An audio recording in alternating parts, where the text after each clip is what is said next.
दोस्तों, मैं बता दूं आपसे कि घर में बड़ा बेटा बन के जन्मना बहुत गुनाह है, बहुत कसूर का चीज़ है, बहुत पाप का चीज़ है। अगर घर में आप बड़े बेटे हैं तो आपसे बड़ा पापी कोई नहीं है, न आपसे न हमसे। मैं भी बड़ा घर का बेटा हूँ, मैं भी पापी हूँ और मैं भी अपराधी हूँ। क्यों हूँ? क्यों मैं अपने आप को पापी बोल रहा हूँ?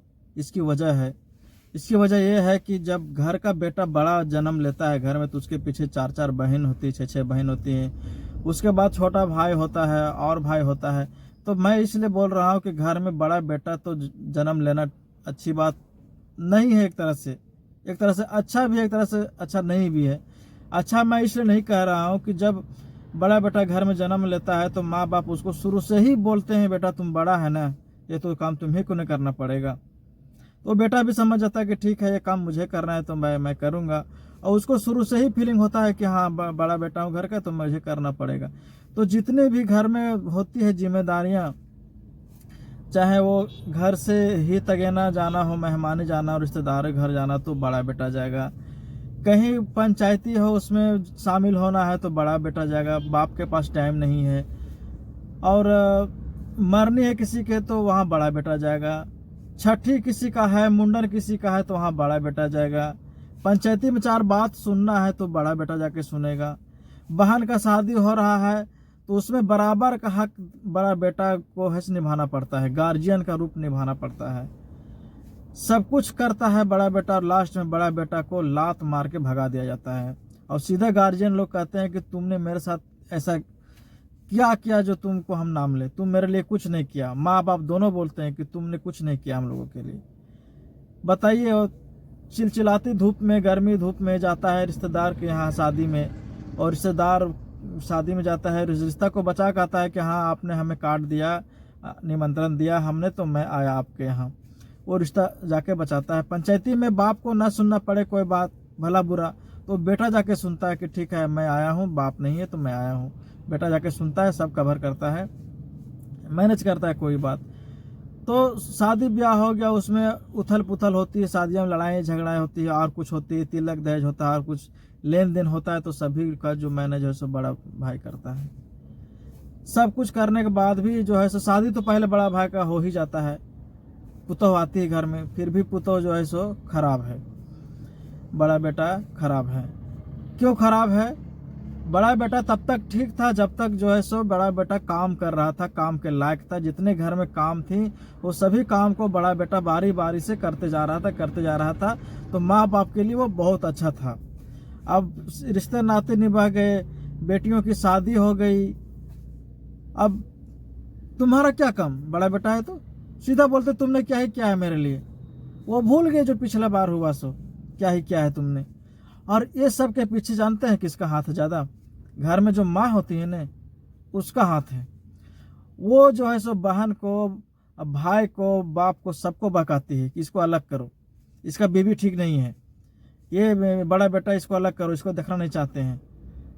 कल तक वो देखना चाहती थी, कल पूछती थी हमको कि नहीं बेटा तुम जे करेगा सो तुम ही करेगा। लेकिन आज वही बेटा को इग्नोर कर रही है। क्यों कर रही है? उसका काम निकल गया, बेटियों का ब्याह हो गया उसका। उसको सर पे जो बोझ था, उसको मालूम है कि बड़ा बेटा अगर घर में नहीं रहेगा तो बेटियों का ब्याह ठीक ठाक से नहीं होगा, लोग उंगली उठाएंगे, सवाल जवाब करेंगे, इसलिए बेटी का ब्याह करना, इसलिए चुप रहो। वो सारा कुछ बेटा का जो है सो कुछ खिटपिट हो घर में तू मैं तो बर्दाश्त करके चुपचाप, कोई चिट्टी आवाज नहीं जरा सा भी। बेटियों की शादी हो गई और बेटा हराने लगा घर में। छोटा बेटा निकम्मा हो, नलायक हो, आवारा हो, कुछ भी हो, तो कौन अच्छा है? छोटा बेटा दारू पी के आ रहा है रोज, 2 लाख माँ को दे रहा है, फिर भी बेटा का अच्छा कौन है? छोटा वाला। बेटा गांजा का आदी है, सिगरेट फूकता है, फिर भी अच्छा कौन है बेटा? छोटा वाला। अब बड़ा बेटा न दारू पीता है, न गांजा पीता है, न सिगरेट पीता है, कुछ नहीं पीता है। उसको शुरू से जिम्मेदारी दिया जाता है, तुम घर का बड़ा है ना तो तुम ही करेगा जो करना होगा। अब बड़ा भाई जो है इसी में उलझ के रह जाता है। आज मुझे शर्म आता है माँ बाप को, माँ बाप कहने में शर्म आता है। जिस तरह मेरे साथ किया है, सारा काम निकल जाने के बाद बड़े भाई मैं क्या बताऊं, उन्होंने हमको देखना तक पसंद नहीं किया है। एक ही अंगना है, एक ही द्वार है, एक ही अंगना द्वार से निकलना है, फिर भी जो वो लोग है सो हमको इग्नोर करके चलते हैं। ऐसा करते हैं जैसे हम उसका संतान है ही नहीं। उन्होंने हमको जन्म दिया ही नहीं है, ऐसा इग्नोर करते हैं। हम लोग का सम्मिलित खाना चलता था, सम्मिलित हर कुछ होता था, बाजार एक ही होता था, एक ही चूल्हा होता था। मेरा शादी का हुए 14 साल हो गया और 14 साल तक मेरी बीवी ने मेरे माँ बाप को खाना बना के खिलाया है। कोई 14 महीना नहीं रह पाएगा साथ में माँ बाप के। 4 महीना में 6 महीना में अलग हो जाता है। बड़ा बेटा हो चाहे छोटा बेटा, बाप से अलग हो गए, अलग हड़िया बर्तन चढ़ाता है और अलग खाना बनाता है, खाता है। लेकिन मेरी बीबी हंस के चाहे रो के चाहे जैसे भी 14 साल तक खाना खिलाया है उन लोगों को। वो लोग भूल गए।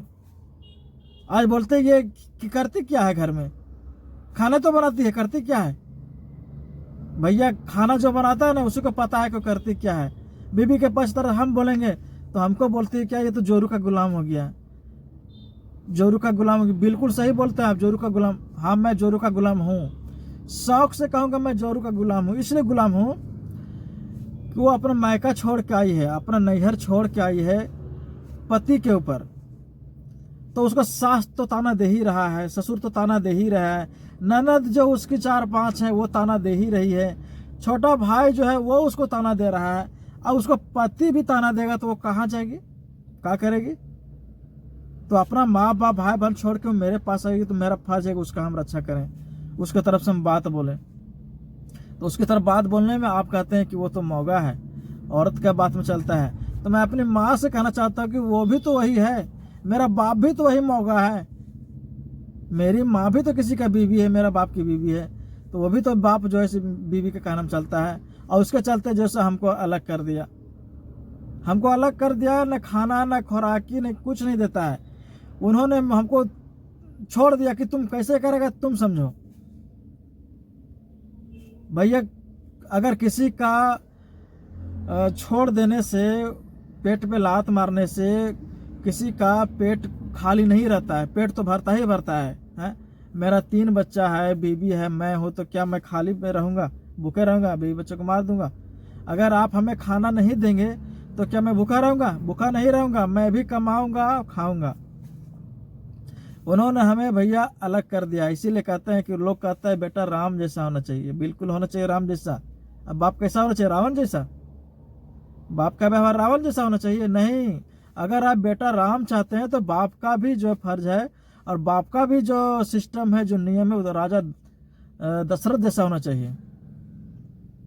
अगर बेटा राम चाहिए तो बाप को दशरथ बनना पड़ेगा, तभी राम जैसा बेटा मिलेगा। और अगर रावण बनिएगा तो आपका बेटा भी रावण जैसा ही बदसलूकी करेगा आपके साथ। तो मैं बता रहा हूँ, उन्होंने हमें अलग कर दिया कि कैसे करेगा, कैसे खाएगा, नहीं खाएगा वो ये समझेगा। आपने हमें अलग कर दिया, हमें कोई दिक्कत नहीं है, अलग तो होना ही था एक न एक दिन, कोई दिक्कत नहीं। तो क्या मैं मर गया? नहीं, मैं भी खा रहा हूँ, मैं भी जी रहा हूँ। लेकिन दुख इस बात का है कि एक ही अंगना है और एक ही परिवार है, एक ही घर के सभी सदस्य हैं, एक ही अंगना से निकलना है, और आप हमसे ऐसे मुंह टेढ़ा करके निकल रहे हैं। कल तक हम अच्छे लगते थे, आज हमें मुंह देख के निकल रहे हैं।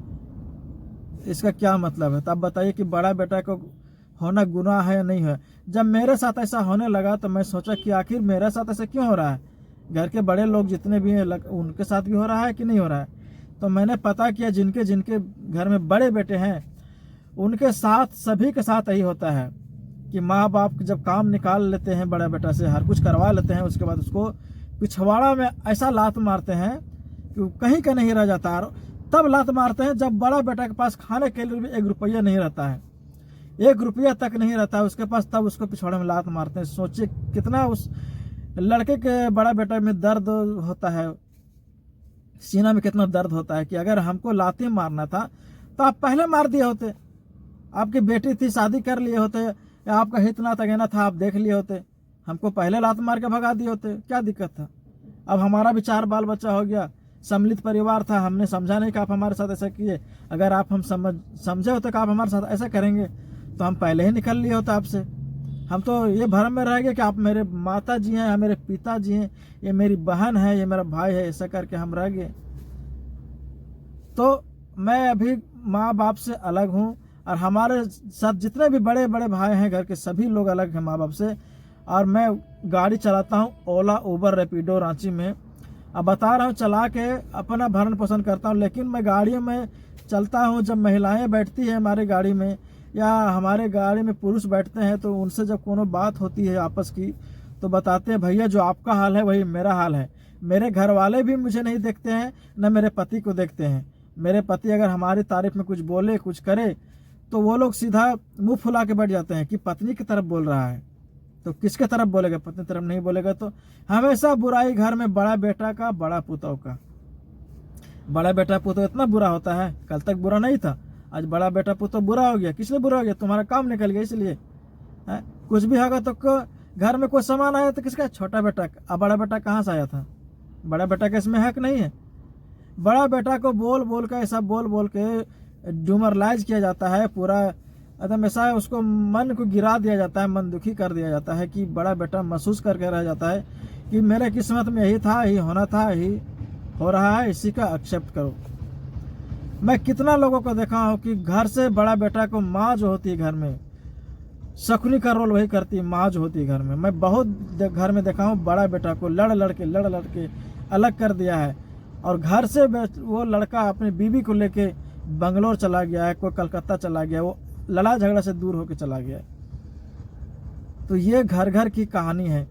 अब मैं बता दूं, क्या बताऊं, अंदर से रोने का मन करता है लेकिन रो भी नहीं सकते हैं। मैं बाल बच्चा से हमेशा दूरी बना कर हूँ। जब तक अलग नहीं हुआ था तो घर में था, सब काम संपन्न चल रहा था, सब ठीक कर रहा था, लेकिन बाल बच्चा को महीना में 2 बार भी देखने के लिए तरसता हूँ। ये सब किसने कराया? मेरे माँ बाप ने कराया। तो कहने का मतलब है कि अगर बड़ा बेटा अगर जन्म हो तो बड़ा बेटा के रूप में जन्म मत हो, छोटा बेटा के रूप में हो। साला छोटा बेटा को कुछ करना ही नहीं है, उसको फ्री में सब है। हित नात वाले भी साले बोलते हैं कि छोटा बेटा को दे देंगे, तुम्हारे छोटा भाई को दे देंगे। साले मेरे मुंह पे कह रहे मुझे कि छोटा तुम्हारा भाई को दे देंगे, और मैं बड़ा उसके लिए कुछ सोचा नहीं तुमने। घर को मैं चला रहा हूँ, घर को सिस्टम से मैं कर रहा हूँ, और तुम मेरे सामने कह रहे हो कि तुम्हारा छोटा भाई दे देंगे। और मैं कहाँ से आऊँ? मैं ये नहीं कह रहा कि तुम छोटा भाई के नहीं दो, लेकिन तुम तो बड़ा भाई को इग्नोर करके चल रहे हो। रिश्तेदार भी वही है कि छोटे को देखेंगे, बड़े बेटे को नहीं देखते हैं। और बहन लोग जो है, जो मेरी बहन है, चाहे बड़े बेटे का आपकी बहन जो है, वो लोग मोबाइल से हेलो मम्मी, उसको बड़ा भाई को और भौजाई को एकदम अलग करो। वो लोग कोई काम के नहीं है। तुम लोग से वो कुछ करती है, कोई काम करती है घर का, उसको अलग रखो, उसको कुछ मत दो खाने के लिए। ऐसा बहन लोग का तेवर होता है भाई और भौजाई के प्रति। अब मैं खुद देखा हूँ, मेरे साथ बीता है। मैं क्या करूँ, जब बहन लोग का परिस्थिति होता था, उसका सास लड़ती थी उसके साथ, तो मैं जाता था उसके घर में पंचायती करने के लिए। और वही बहन आज मेरी माँ से बुराई करती है फोन पे कि हेलो माँ, उसको काहे ले देती है खाना पीना, उसको अलग करो, वो कुछ काम का है, तुम्हारा कुछ काम कर देता है। ऐसे माँ और बहन और भाई और सब कुछ बदल जाता है भाई। इसलिए मैं तो कहता हूँ बड़ा बेटा होना घर का एकदम गुनाह है। बड़ा बेटा जन्म न हो तो यही अच्छा है। तो फिलहाल मैं इस वीडियो को बंद करता हूँ। तो भाई, जितने भी बड़े भाई लोग हैं, उन लोग से मैं रिक्वेस्ट करता हूँ कि आप बताइएगा कि आपके साथ ऐसा होता है कि नहीं होता है, कमेंट में बताइएगा। तो आज के वीडियो के लिए इतना ही, फिर मिलेंगे अगले वीडियो में। तब तक के लिए जय राम जी के जोहार।